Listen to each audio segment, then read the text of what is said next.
Salut les makers, CrazyDoub, impression 3D résine aujourd'hui et on va parler d'une partie qui est particulièrement désagréable et qui me fait souvent renoncer à imprimer en résine, c'est le post-traitement. À savoir que la pièce résine en gros est imprimée dans un bac rempli de résine avec un fond transparent, un petit écran à cristaux liquides qui vient faire durcir étage par étage une pièce. Je pense que j'ai pas trop mal résumé pour ceux qui connaissent pas le principe.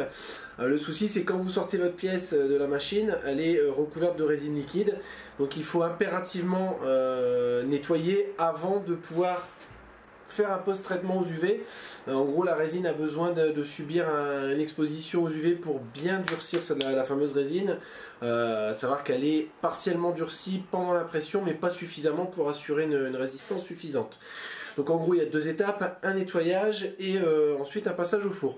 Donc il y a pas mal de temps, je vous avais présenté un petit module de curing. Donc je vais dire ça, ce sera mieux du curing. Donc en gros, le post-traitement UV.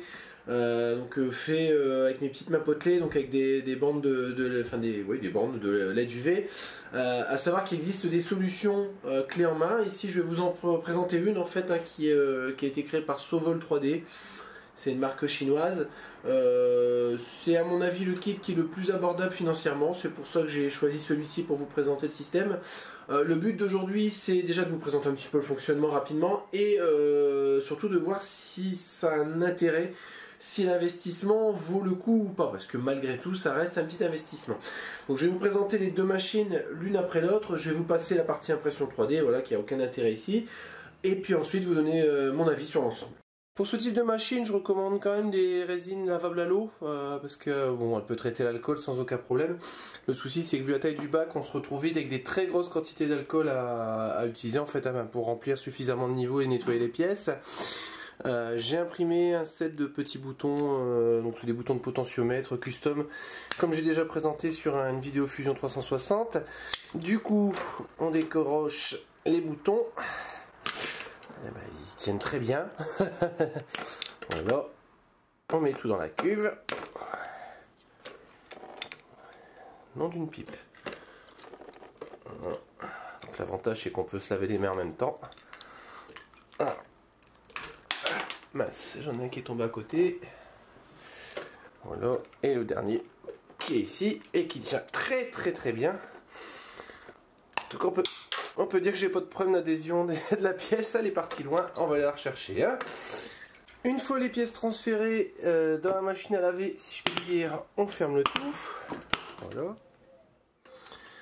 Donc l'avantage c'est que le nettoyage se fait tout seul. On a un système à hélice, en fait, hein, c'est une cuve avec une transmission magnétique tout simplement. Une fois le cycle de nettoyage terminé, on a le petit panier qui est bien pratique. Voilà. Comme un panier à frites. Voilà. On peut mettre les pièces sur un sopalin. Et l'avantage, c'est que le plateau il passe dedans. Donc on peut aussi nettoyer le plateau. Donc on va faire un petit cycle nettoyage également pour lui. Étape suivante, le passage au four. Donc il faut faire bien attention d'enlever toute la résine et l'eau qu'il pourrait y avoir à l'intérieur pour pas que ça coule sur le plateau. Moi, je veux dire que c'est la seul impératif. Voilà, donc on essuie bien. On peut le poser. Donc sur ce système là en fait le plateau tourne avec des petits panneaux photovoltaïques. Donc ça tourne tout seul. Voilà. Voilà, donc j'ai rajouté deux boutons que j'ai déjà testés, donc avec une vis dessus, donc un bouton qui a déjà été peint, mais bon c'est pas gênant, de toute façon les UV vont passer sans problème. Je vais donc pouvoir brancher la lime. J'allume le système 2 minutes, 4 minutes, 6 minutes. Là en l'occurrence je vais mettre 6 minutes. Et start. Voilà, donc on voit le petit plateau qui tourne à l'intérieur en fait, hein. Il est alimenté directement par les LED UV. C'est plutôt astucieux d'ailleurs je trouve. On va laisser cuire puis on verra le résultat à l'arrivée. Hein. C'est plutôt pratique. Même si ce n'est pas le sujet de la vidéo, voici le résultat. Donc les boutons terminés, donc il y a eu un petit coup de peinture sur le haut. On voit qu'on a une belle homogénéité au niveau de la surface. Donc c'est l'avantage aussi du nettoyage machine. Évidemment très content. Concernant le module nettoyage, c'est plutôt pratique. On a une cuve qu'on peut fermer qui est étanche, donc qui permet en fait de garder la solution de nettoyage en permanence dans la cuve. Je le fais pas forcément, comme je travaille beaucoup avec de l'eau, avec des résines lavables à l'eau en tout cas, je vide quasiment tous les 3-4 impressions. Voilà, ça me permet en plus de stocker un peu plus facilement, comme je manque de place. Stocker des liquides, je suis jamais trop rassuré. Mais en tout cas, voilà, c'est quelque chose qui est assez pratique.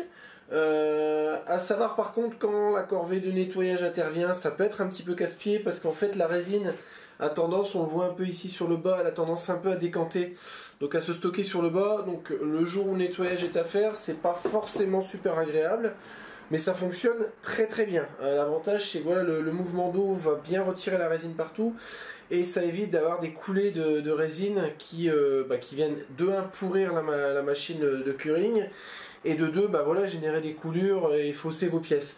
Donc ça fonctionne vraiment pas mal.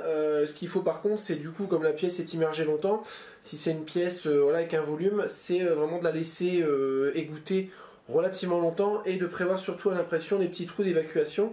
Puisque de toute façon bon, c'est prévu même déjà pour la résine de base, mais voilà, la pièce va vraiment avoir tendance à gober de l'eau, donc il faut vraiment laisser la pièce égoutter un certain temps. Je dirais que c'est plutôt pratique. Si je devais noter sur 10 simplement l'utilité, on serait sur du 6 sur 10.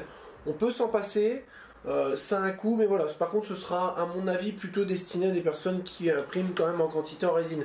Si vous faites 2 impressions à l'an, c'est vraiment pas un bon investissement. Mais voilà, si vous imprimez régulièrement, ça peut être relativement pratique. Pour ce qui est du module de curing, là on est sur un élément à mon avis un peu plus indispensable. Bon après, si vous vivez dans une région où il y a un soleil de plomb quasiment toute l'année, effectivement vous pouvez peut-être vous en passer.